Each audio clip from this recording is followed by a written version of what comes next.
All righty, as Dee said, I want to talk about the Chicago Sustainability Leaders Network and really share with you how I see it as a manifestation of ABCD principles and practices and the like. And I just think I've always appreciated the acknowledgments that you all do. And I feel like that's where we are today, particularly in the United States, with the murder of George Floyd, which is only brought to fore 100 years. And but I think it's unleashed a new level of national reckoning that, at least it strikes me, that it has the feel of being somewhat different than these multiple stories we've heard before.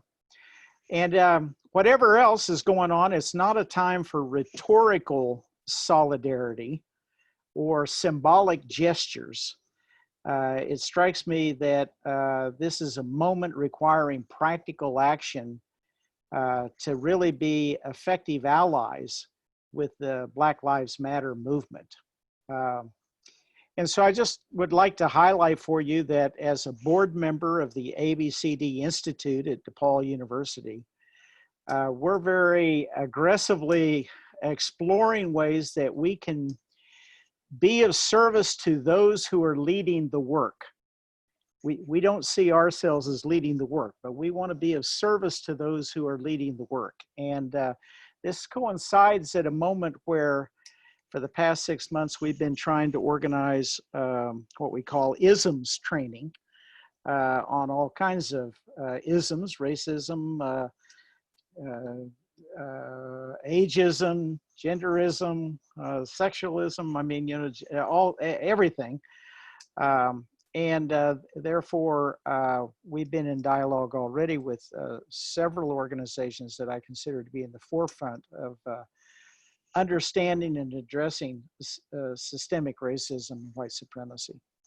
So anyway, I just wanted to highlight that for you. And I feel like, in an indirect way, but a significant way, the work that the Chicago Sustainability Leaders Network remains a practical action consistent with that kind of aim. So with that, let me jump into my presentation and see if I can really get all this to work.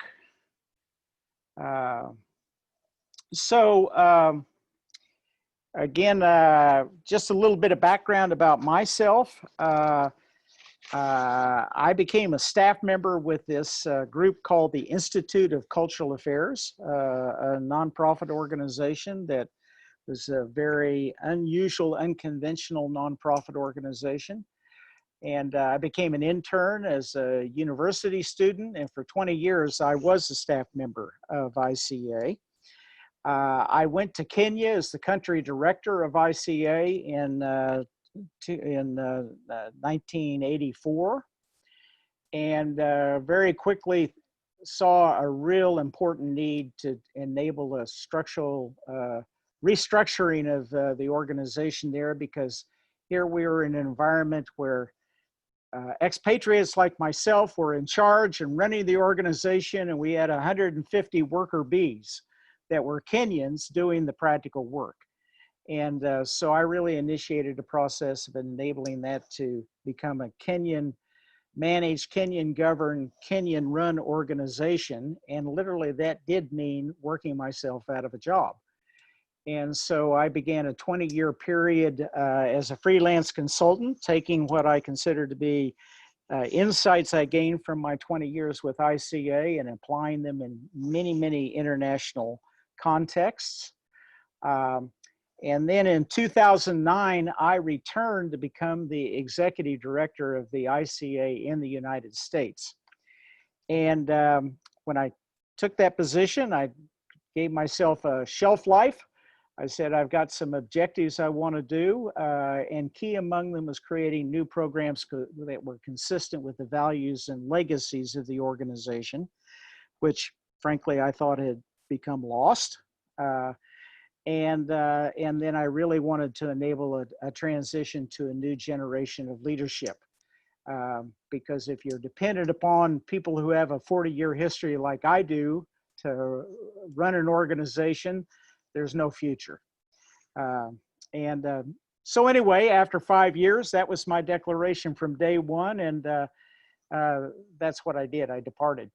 Now, part of that creating innovative programs consistent with the values, principles, and legacy of the organization really began to take form as we were waking up to the fact of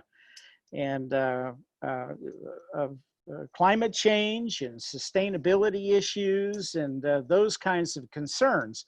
And that's not, we dealt with justice issues, we dealt with participation issues as ICA, but we never really talked about building just and equitable world in harmony with planet Earth. And that became a new priority for us that we wanted to do. And so as we looked around, we found here in the city of Chicago that the mayor at the time really wanted to make Chicago a leader in that. And then as municipalities and regional planning agencies tend to do, they create all kinds of goals, targets, and programs that you can see listed there. And of course, these things are usually always created by experts and academics. And then the task becomes, how do we go out and convince the population to do what we think they ought to do? And we wanted to turn that relationship around.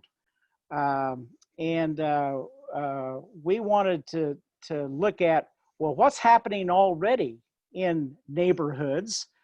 Our assumption was that they're happening everywhere. The city of Chicago has 77 identified community areas. And so we said, we're going to create an approach to doing something as an alternative to the city's top-down approach. And in a bottom-up way, we want to identify, well, what kind of things are people already doing? Then we wanted to connect people together. And then we wanted to explore practical ways that collaboration might begin to continue. So that was our idea. And we went out and talked to neighborhoods. And of course, you found all kinds of local initiatives, and literally everywhere in every neighborhood. Gardens are no surprise.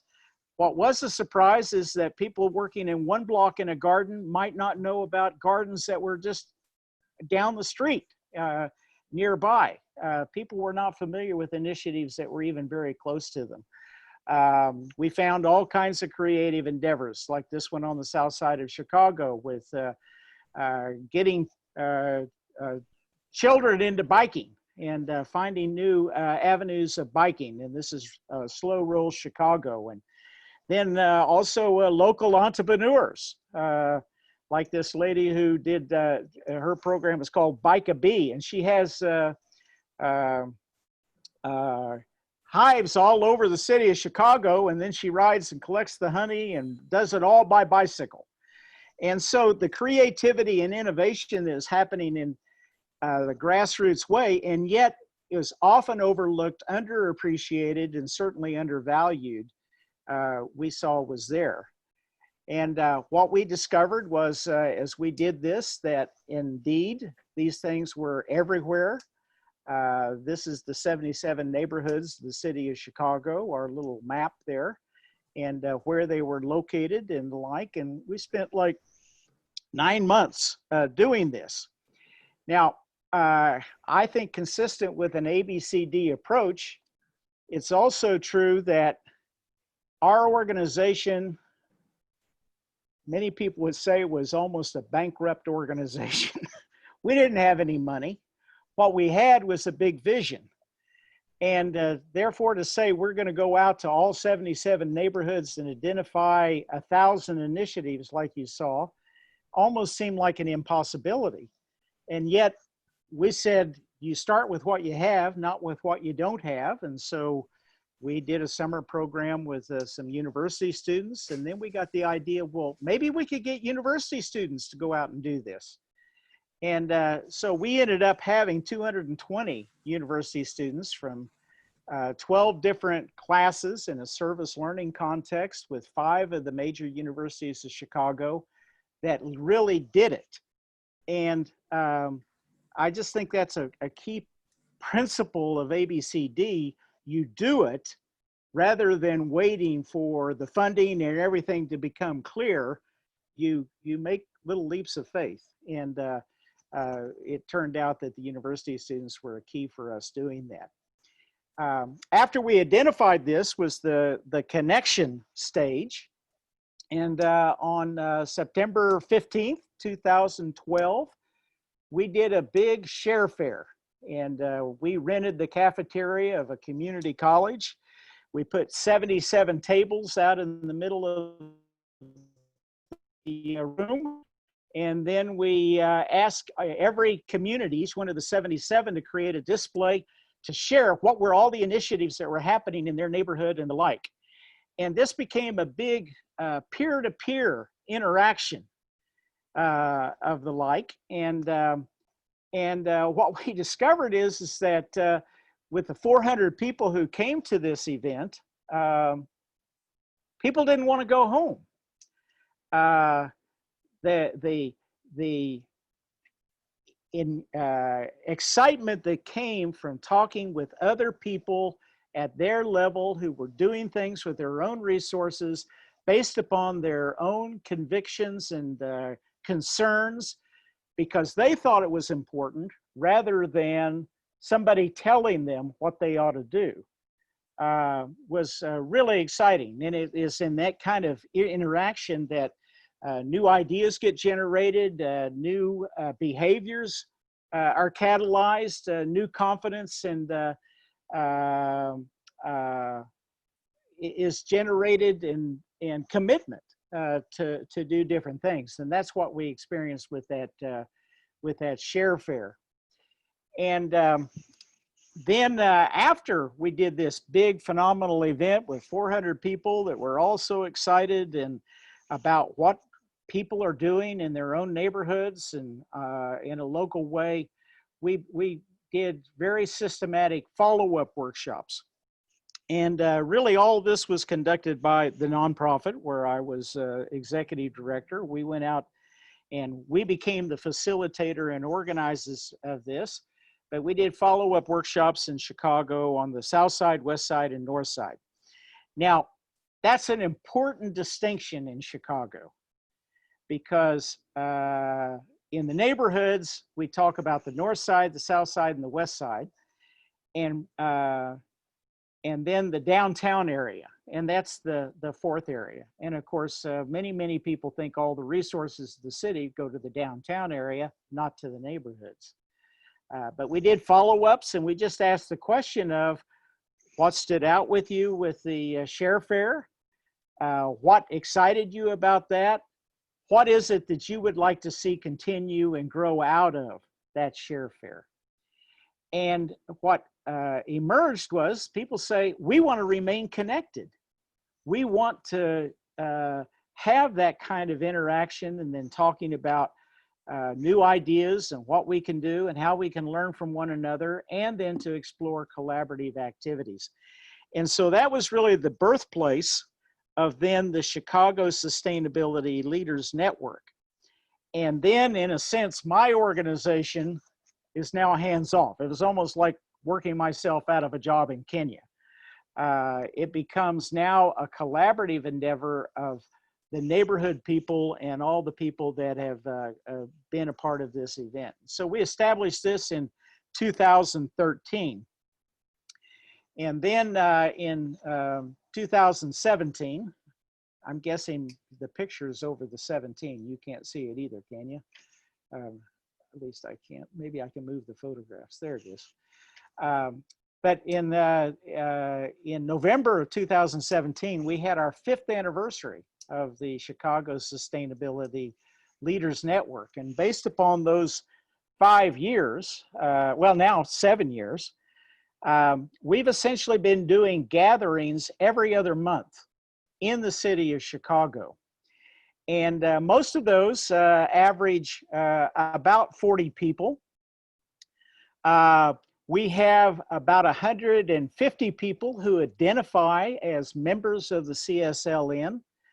But every one of these gatherings, I would say we have about a third, 10 to 15 people who I would say are core members who attend almost all the meetings that we do every other month. We have about a third of every one of those gatherings who are other returnees from the 150 people who identify as members of the CSLN and who've attended before. But then it's very exciting and remarkable to us is that almost every time we get together, a third of the people are there for the first time. They've heard about it from other people. They've heard about it through social media. They've heard in different ways. And the idea of being a part of a grassroots bottom-up endeavor of trying to do things is very, very exciting to them. And I just want to say another manifestation of these gatherings is that in many ways the CSLN has succeeded in a way that other groups dealing with environmental concerns and different things have not. And that's partly because we've been able to maintain a real presence of diversity in our gatherings.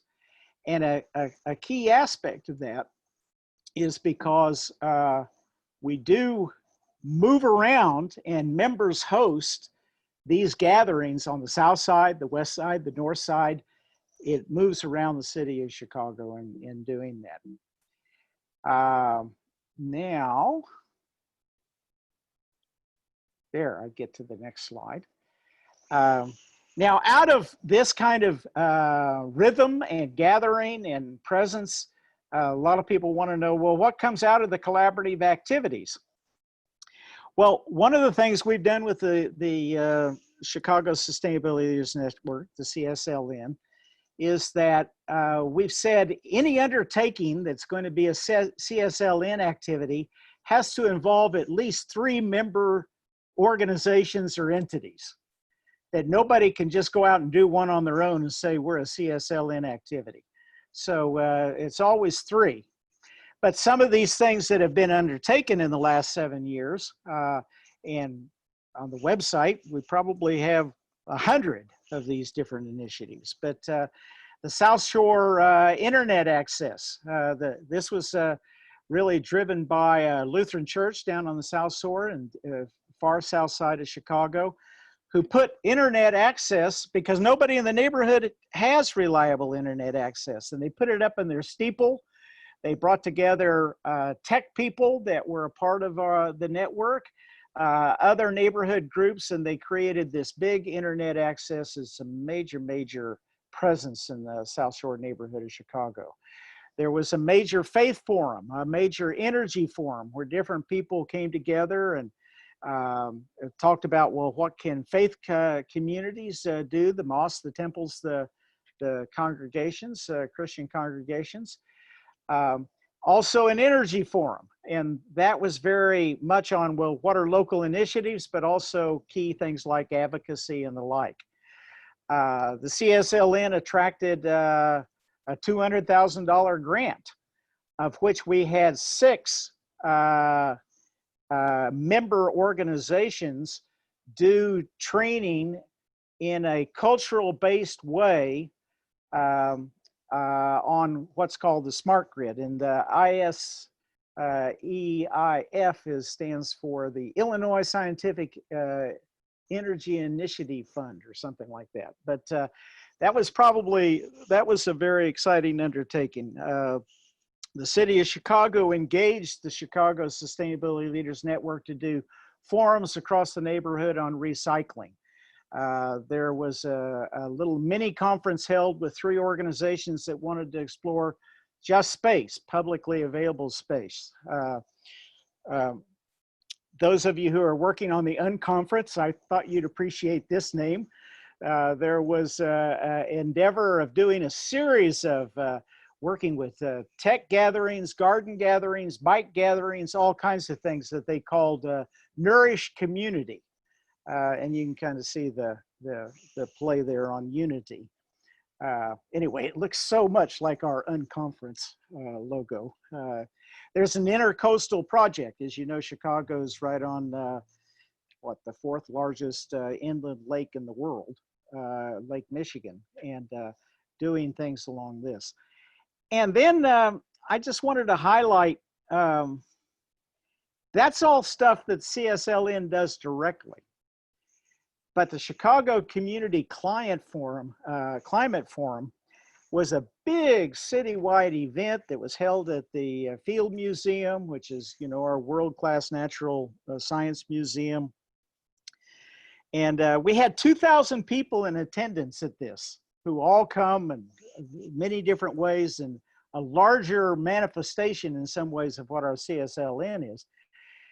Well, CSLN was the hidden entity that made it happen, planning from their experience of participation and shared leadership that really put all that together. And this was done in conjunction with the Mayor's Forum. That was a big event. Now, I just want to highlight, this is kind of the conceptual model of the CSLN.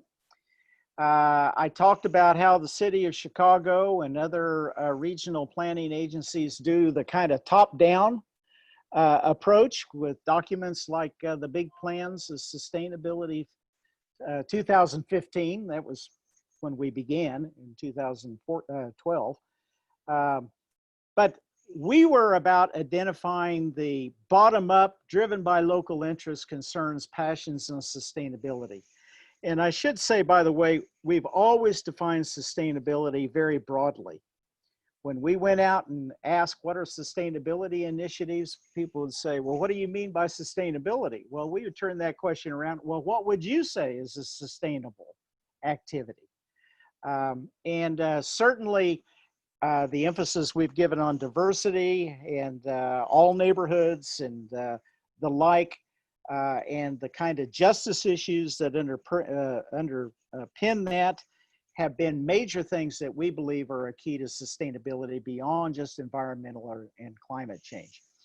But in a bottom-up way, the network are lateral relationships between different neighborhoods and people, and it's strengthening the collective voice and the collective impact about that. And I'm guessing, Dee, that I took my 20 minutes. And 21. so this is, that was spot on, Terry. This is, well, you might have noticed I've done this before. But anyway, but this is my story about CSLN, and I believe it's a dramatic manifestation of ABCD principles in a new and creative way. These are a couple of little other things. If people ask, I may show them. So anyway, with that, Dee, I'll let you facilitate any kind of interaction that people might have.